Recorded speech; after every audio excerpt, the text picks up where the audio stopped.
Be'ezrat Hashem. So now, so we're going to try to finish the perek based on the Malbim, and then we'll go back to the Gaon Mivilna. Okay, so in the last pasuk we were talking about the Shualim and the interaction Shlomo HaMelech, and a person has to have when he needs to, on one hand, appease the Yetzer Hara, on the other, cultivate and nurture a spiritual connection. And based on that, Shlomo HaMelech says, you should know that the interaction we have is Dodili va'anilo. We're pasuk Tet Zayin in Perek Bet. Dodili, my beloved, is mine, ve'anilo, and I am his. Right? There is an ultimate bond between the two of us. Haroeh bashoshanim, and he is the shepherd that browses amongst the flowers, amongst the lilies. Says the Malbim, he says that while there is an interaction that is somewhat spiritual, somewhat physical, and the man has to balance the two, right?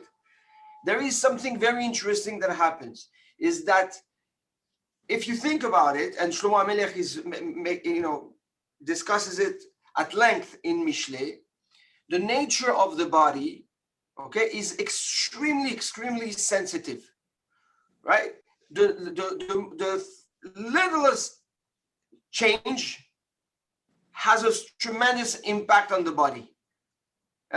If, for example, your nose is scratching, you cannot bear not scratching your nose, right? If there is a little skin off your finger that's hurt, that's bothering you, you're gonna play with it or cut it until it's right.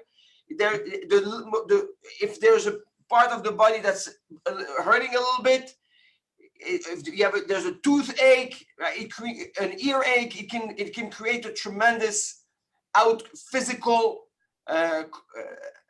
impact on the person. So the Malbim basically says, okay, so how can you on one hand appease the body and the Shualim, right, but yet stay focused on the spiritual connection? So he says, he says, this is what Shlomo HaMelech is telling us. Shlomo HaMelech is saying something amazing. He says that HaKadosh Baruch Hu, basically when there is this interaction of that starts with Dodili Tehila Va'anilo, he is mine and I am his, right? So when there is this dedication of he is mine, right? Dodi li, my beloved is mine, which is a statement and an engagement in that relationship. So automatically, va'anilo, and I am his also. Haroeh bashoshanim, and he is the shepherd that goes around, right, in the garden of the flowers. And he says, what is that? Haroeh bashoshanim. Roeh is a shepherd. What is the shepherd? What is the purpose of a shepherd? What his job is? To make sure that he keeps protected, healthy, well cared for the animals, right? So he says HaKadosh Baruch Hu is the roeh in the Shoshanim. He's the one that's shepherding us. How? He says when there is this dedication that starts with Dodili, and then there is the Anilo creates a care or triggers a special attention from Hashem that protects that dynamic and that moment of spiritual intimacy. So, and that's how he answers the question that basically he's raising. He's saying, okay, so you have that dynamic, but how can you play on, dance on two chatunot, on two weddings, right? How can you have the physicality taken care of while keeping the focus spiritually. He says this is the engagement that HaKadosh Baruch Hu kind of invests in the relationship. Is that once you have the Dodili, so the Anilo comes with Aroe Bashoshanim. Hashem protects and cherishes that relationship so that you can still keep focused. But that moment and that insulation and protection does not last forever. Until the day gets very hot, and you don't see the shadows anymore.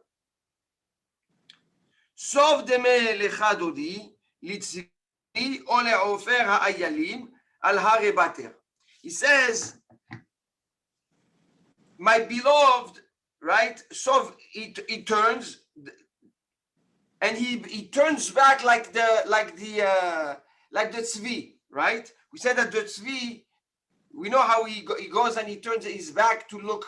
When he runs, he looks backwards, right? Or like the ayalim in the mountains of where you have all the spices and all the nice smells. Says the Malvim. He says, what is that talking about? He said, when you don't have a full spiritual experience and you're in that in between, it's a question of time before the body and the desires of the body starts getting irritated and take over the entire body to the point where HaKadosh Baruch Hu has to leave the body. The spiritual connection has to go, and the physical strength take over, the imagination, the desires, the physical irritation. So here the Malbim comes to tell us that not every spiritual experience overrules and stays forever, right? When we have this balance between the body, or we have this contrast between physicality and spirituality, we need to be able to trigger the Dodili Va'anilo in order to have the benefit of Aroe Bashoshanim, of having HaKadosh Baruch Hu insulating and capturing that moment so that we can be focused and have clarity and proper vision, knowing that this will also, on the other hand, make the body itchy, the imagination very unstable, and eventually the body will take over. This is the process of that prophecy, and that's how Shlomo HaMelech basically finishes and ends that second prophecy and an experience that he had with Hashem. So there was this challenge between the body and the soul, between the mind and the desire. Yeah, he was able to grasp whatever he can, and eventually it comes to an end, because when there is the body, there is so much you can contain, and it's a very, very big lesson. This fundamental lesson, we find it also in the introduction of Orchot Tzadikim, a book on Musar. It's called Orchot Tzadikim, the path of the just. And in his introduction of the Orchot Tzadikim, he writes there, he says that when you want to work on a midah, you cannot choke yourself and retain always the fire, because you will not end up winning. It's a question of time before you're going to end up exploding, right? So you have to find those moments of peace and those moments of clarity to build as much as you can, knowing that it will end. There will be a setback, and then you're going to have to start building the momentum again. Very big lesson, very, very big lesson. That as much as we want as much as we want to be able to have clarity, which is the tzlalim, the tzel, milashon tzel is the shadows. The Malbim says tzelalim is the nevuot, right? Is those visions that he had, that Shlomo HaMelech had, that interaction. Nasu tzelalim, they disappeared, right? Why? Because the body cannot just stay quiet forever. It can be contained for a certain moment. It's like, it's like a person has a yetzer hara, and he says, cold turkey, finished. I'm not going to do it anymore. Beautiful, beautiful. But eventually you choke it. At one point, it's going to blast, right? And we see it at most of the times. Most of the times, people make a drastic shift, right? And then some people are strong, but most people aren't. And suddenly you see the boomerang effect. They come back and they do worse than what they did before. Because they didn't allow that fire to breathe properly.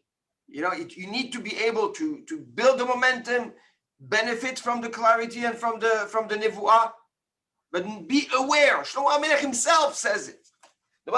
Be aware that the body is alive. The body also has its needs. The body has also its power.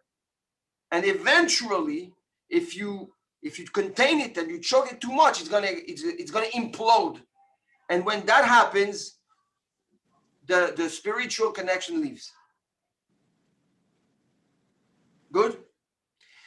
This is how Shlomo HaMelech basically finishes the second nevuah the Malbim tells us. Now we're going to go back Be'ezrat Hashem to the Gaon Mivilna. Okay? So the Gaon, if you recall in Pasuk Yud Dalet, talking about the Yonah, the dove, right? Hiding inside that crack of the rock in the mountain, right?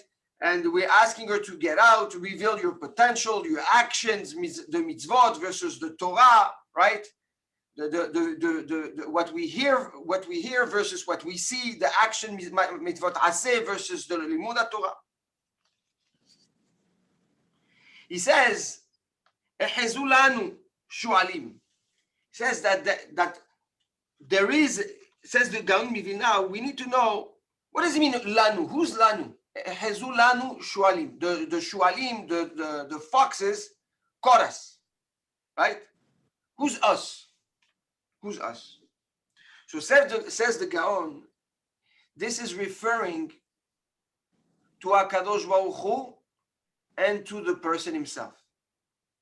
When the Yetzer Hara, and who's the Shualim? He says, the Pasuk says, Echezu lanu Shualim, the foxes, right? Shualim ketanim, small foxes, right? So he says, there are here. It's not just one type. It's not all small foxes. We're talking about two types of foxes: the big fox, Ehezulanu, right? They caught us. The big fox caught us, and the Shualim Ketanim and the small fox Mehablim Keramim. They're the one that go and messes up with the vineyard, right? So he says the Shualim is the big Yetzer Hara. Is the big Yetzer Hara. The Shualim Ketanim is the small Yetzer Hara. He says, and it's very important what he's coming to teach us. And he says the impact it has is not only on you. It's not only on the person. The downside and the damage is not done to you, it's done to us. Because it's our relationship that's being tarnished right now. So a person gets hit from two angles. He gets hit from the Shualim, from the big Yetzer Hara. But he's also being affected by the small Yetzer Hara. It says the big Yetzer Hara is what? It's like Paro the Melachim, the kings. The kings put rules. It's the Yetzer Hara that comes and messes up with the intellect. The intellect, the viciousness, and the contamination of an honest mind. This is the Melachim. The Melech is Moach Lev Kaved, right?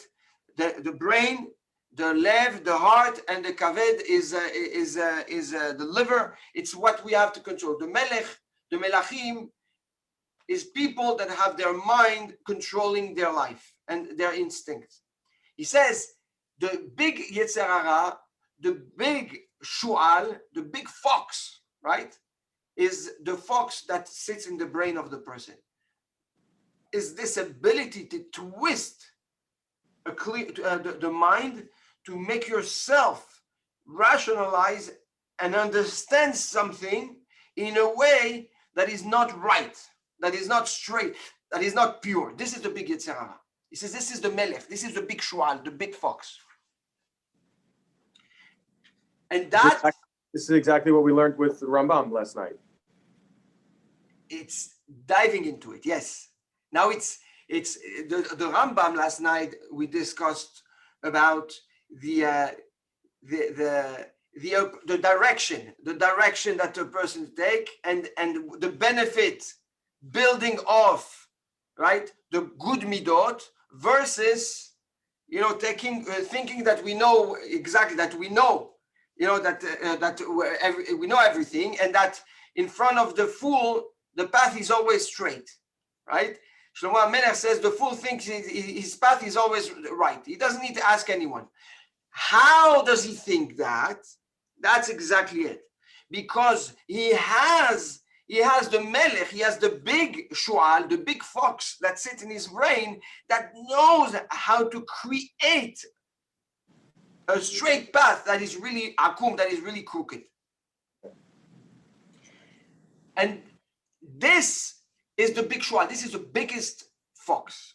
He says, but there is other foxes. You have the little fox. Where are the little? It's the low people of Egypt. He said in Mitzrayim, in Egypt, Paro had the big decisions, but the Egyptians knew how to make the life of Bnei Israel even worse, right?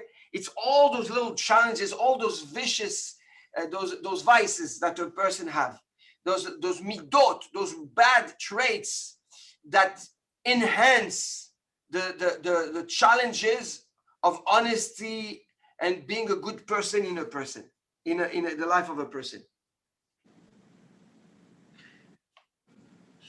So HaKadosh Baruch Hu comes, says, "Ehezu lanu shualim ketanim mechabelim keramim uchiramenu semadar." He says, the keramim, the vineyards that are fully grown, right? The good fruits are attacked by the brain. And the fresh fruits, the fruits that are not ripped yet, that you cannot benefit from, are being attacked by the small foxes. So here the Gaon says he helps us tackle properly our own Yetzer Hara and the collateral damage each Yetzer Hara really creates. So the big Yetzer Hara plays with the brain, plays with the mind, and shifts the focus from of a person from the emet. And that has a direct collateral damage on what?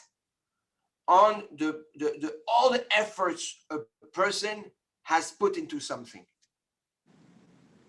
So you can build and build and build and put a lot of efforts, and you're ready to get it. That's it. I worked so hard. How many times I hear this? Rabbi, I put so much effort, I worked so hard, boom, and at the end, it disappeared. Something happened, it broke it. You know what broke it? The twist of your own brain. And you thought you put a lot of effort in building something that really doesn't exist. And then you fall out of despair, and your expectations ruin you because you built it the wrong way. The efforts were there, but you built it the wrong way because of the big shual. Okay, number one. So very important, very, very important. If you want to understand how to to contain disappointments, right? And make sure you build properly and something real versus something that's going to end up exploding in your face. Always control the shualim, the fox inside the brain, the twist of the brain. The midot, says the Gaon, destroy opportunities, not the byproduct of the effort. It destroys the opportunity. It's the semadar, right? Uchamenu semadar is when the vineyards is slowly showing its flower, its fruits, its opportunities are in front of you. The vices, the bad midot, will spoil those opportunities. So on one end, the bad midot spoil the opportunity. On the other, the twisted mind and contaminated brain, right, leads a person to efforts that will end up yielding nothing. So what do you have to do? On one end, you have to work on your midot to make sure that the opportunities stay real opportunities. On the other, you need to be honest and try to be as sharp and as aware and as pure as possible in your mind in order to turn this opportunity into a result that's going to be real and beneficial. And do you think you achieve that through Yirat Shamayim and through Limud Torah? Yirat Shamayim is the action. The Limud Torah is the Chokhmah. Yirat Shamayim focuses on the small foxes. The Limud Torah enhances the Chokhmah, enhances the big Melech, right? That's exactly it. That's exactly it. And he says, Dodili va'ani lo haro'eh b'shoshanim. He says the relationship that we have with HaKadosh Baruch Hu, because, and that's what was tarnished, right? And now the Gaon continues on Ehezu lanu, right? They caught us. We are getting hurt, Hashem says. Not you, the man. Yeah, you know what? HaKadosh Baruch Hu says, you know what? I'm okay. You're the problem. No. Ehezu lanu. We are in trouble, Hashem says. Okay? We are in trouble. And you know why we are in trouble? Because we made a covenant. We made a pact of honor for life. What is it? He said, Ani le dodi, Dodili, Hashem is mine, ve'ani lo. He says, what does it mean, Dodili? He says, Ve'hitemi segula mikol ha'amim. Hashem chose. Dodi li, Hashem is mine. You know why Hashem is mine? Not because I just decided Hashem is mine. But by saying Hashem is mine, Hashem basically said, V'hitemi segula. You are the people that I will cherish the most. Dodi li. So it's like a full circle. I said you are mine. By saying that, you chose me. And because you chose me, now I can say you are mine. Va'ani lo, and I am his. You know why I'm his? Because I said Na'aseh v'nishma, says the Gaon. So he says, Haro'eh b'shoshanim, and that interaction created a ro'eh. Now there is this love and there is this intimacy. It came with a responsibility. What is the responsibility? The Na'aseh v'nishma, right? That's what it's based on. And Na'aseh v'nishma is what? Is built on what you should do, mitzvot ta'aseh, and mitzvot lo ta'aseh, and what you should not do. He says the lily has two prominent colors, white and red, says the Gaon. Red is midat adin. White is midat harachamim, the hesed, kindness. He says this this represents the balance in a person. A person has to make sure that he knows how to respect, follow, and appreciate Midat Adin in order to also benefit and cherish the Midat HaRachamim. This is the benefit that and the responsibility that yielded from that relationship and between HaKadosh Baruch Hu and Am Yisrael. This is a ro'eh b'shushanim, and Hashem overlooks all this. He's the ro'eh, he's the shepherd that follows what's going on.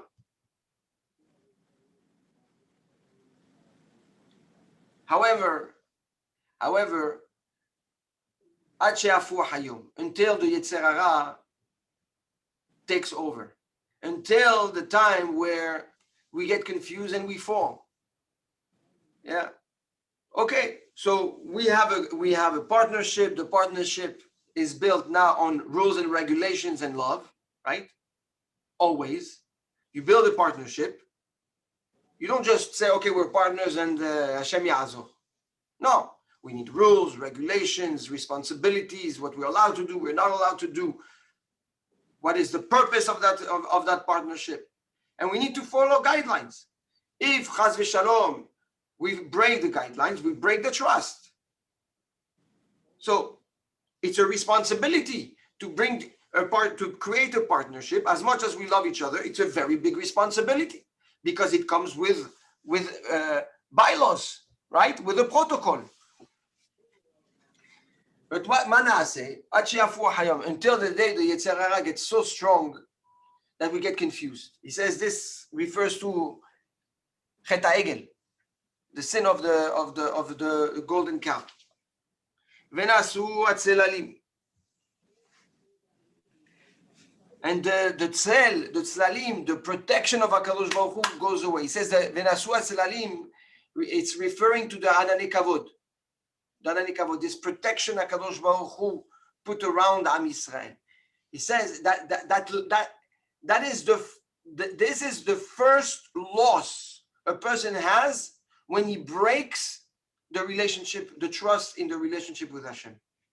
He loses this protection from the outside world. He's now exposed to the world. That doesn't mean he's going to get hurt, but now he's exposed to the world. Ananei Kavod, we're here to insulate and hide Am Yisrael from the world. The Yetzer Hara, the Avodah Zarah, the person fell. That's the first layer he loses, the extra layer of protection. V'nasu atzelalim. And then he says, the Melech Hadodi, Litzvi או לעופר האיילים על הר באטר.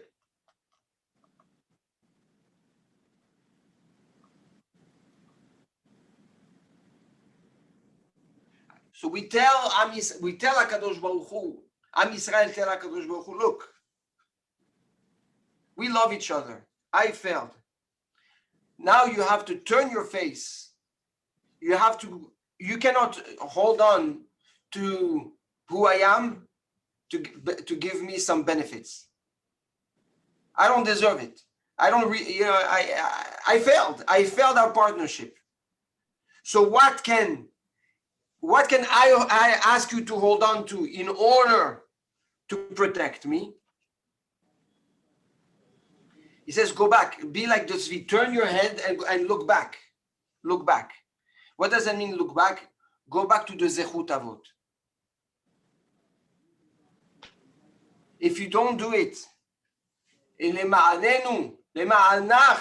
you cannot do it because of our Zechut, then do it for the Zechut of our ancestors.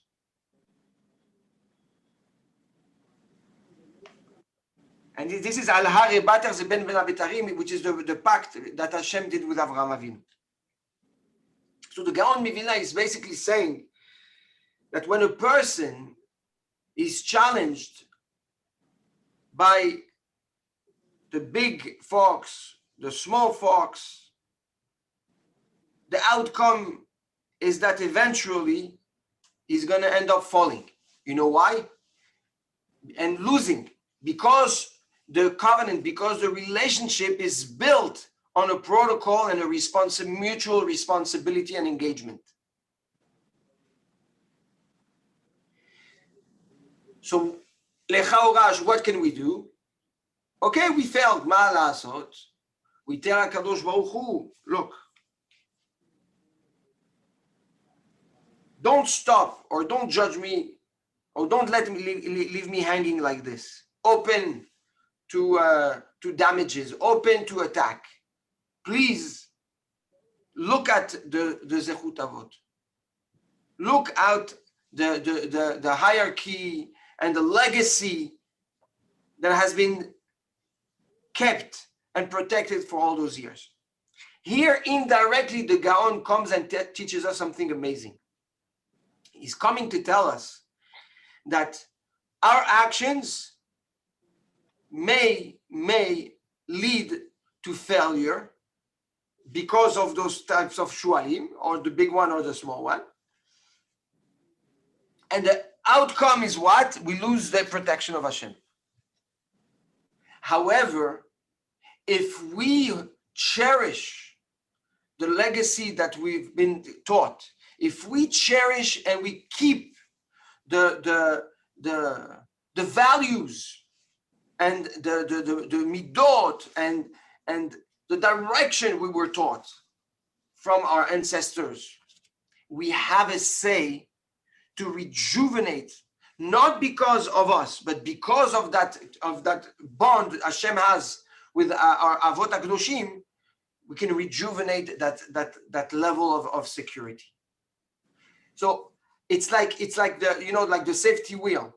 If Chaz v'Chalila, there's one wheel, we don't drive correctly, we blow out a wheel, the safety wheel is the Zechut Avot. It's so important. It's so important to absorb that dynamic.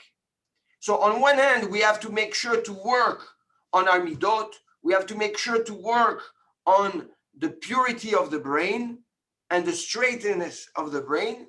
On the other hand, we have to also be able to cherish everything we've been blessed with and taught throughout, history, parents, grandparents, great-grandparents, the values, etc., and hold on to it very, very carefully, close to our heart, because we need it at times of exposure and threat.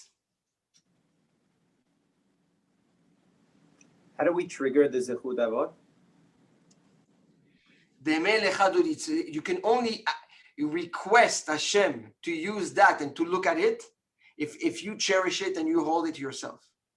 So the trigger is basically through your own emulation and proactivity of keeping those values. Right. So it's similar to the concept that you taught us about why people go to the great Tzadikim's graves to pray, because you're going to revere them and respect them, which shows that you appreciate the values which trigger their Zechut. That's right.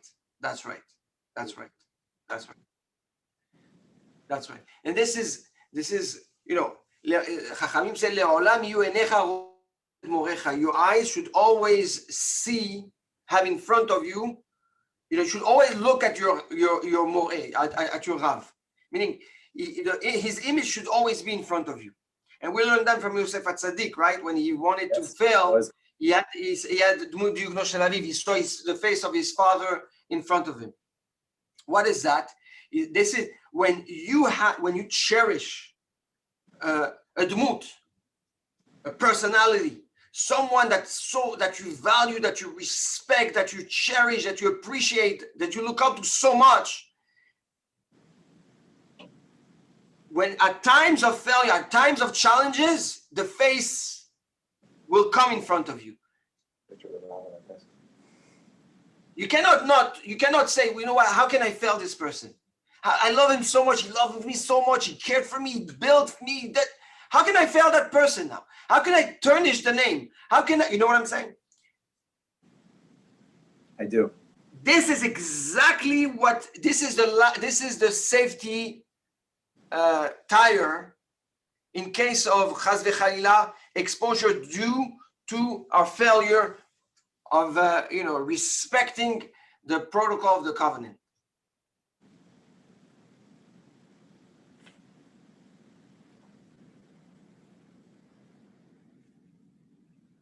I guess you could really judge a person's values based on the people that they look up to. Yes, ודאי. ודאי. The problem is that most people don't look up to anyone. What does that mean? They don't. They're gonna say, you know what? I want to be like this guy in wealth. I want to be like that guy for his look. I want to be like this guy in tennis. I want to be like this guy in the way he dresses. I want to be like that guy. It's nonsense. I think we spoke about it.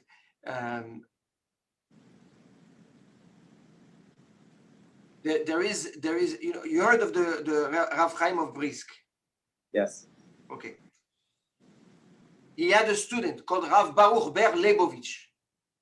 Rav Baruch Ber Leibovich was a tremendous Talmid Chacham. Okay. He is the founder of the Yeshivot Kamenetz. And for him, his Reb Chaim was really like an angel. He would walk mamash on his arba, right, on his hands and knees in front of Reb Chaim. And when Reb Chaim would speak, like the world would stop. It's like for him it was like Torah Misinai. It was like he was receiving the Torah Misinai. And there's a book, it's called Arav Adome LeMalach, the Rav that looks like an angel. I don't think it's in English, it's in Hebrew, but about the life of Rav Baruch Ber. And you can feel the person who wrote this book wrote it so nicely that you can taste the relationship between Rav Baruch Ber and Rav Chaim. And eventually, we lost that. Today, it's all what there's no more concept of dmut. You understand? It's what can I take from this one? What can I take from that one? What can I take? And you create your own imaginary personality. Yeah. Yeah. That's the one last thing.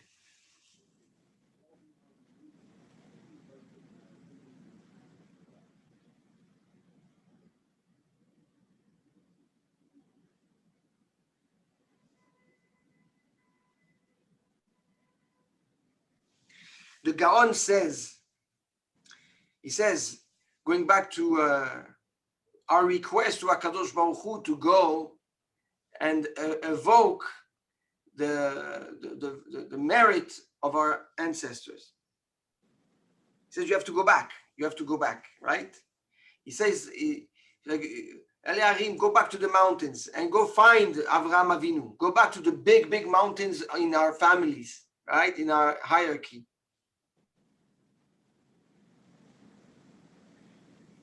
But he says the nature of a person is that when you ask for, you tell HaKadosh, you know what, I'm not worthy, go back to my ancestors. Now you're going to see how great they are, and it's just going to look bad on me, right? It's almost like a coward, yeah. Well, I'm not good, so go backwards. It's a joke. Is it a joke? So he says it's a nuance in his words. שתרוץ ואל תתמהמה בדרך פן תדבק באומה אחרת. He says the Gaon, we tell HaKadosh Baruch Hu, you know what, go back and don't stop and get charmed by actions of others and have a change of heart for me. But go. Basically what the Gaon says He says that in order to trigger that zechut avot, the person has to be humble enough and love so much and understand so well how powerful the ancestors are that he could say, no problem, go, because I know what you're going to end up seeing. You understand? It's like, we could say, you know what, don't go so far, because if you go, he's going to start comparing the actions of my ancestors and mine, I'm in trouble. But if you know what they gave you, if you understand their true value, if you understand that you breathe their efforts and their sacrifice, and that's a level of humility and awe, and under clear understanding of what they've given you, then you have no problem. You say, just go. Because I know what you're going to find. And this is what I'm aiming to become.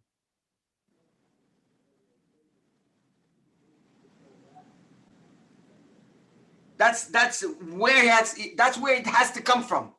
You Stanley, when you were saying, how do you trigger it? It has to come from that place of awareness, understanding, cherishing, valuing, and say, I know that I'm going to look bad when I'm imploring the zechut avot, but you know what? I so much want to be like them, and if I am what I am because of them. So you can go.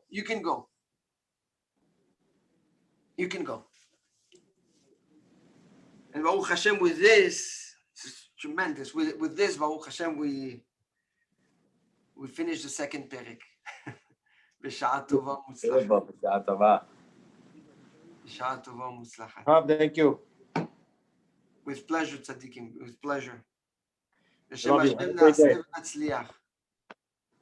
Bye, Rob. Love you. בשורות טובות, כל הישועות.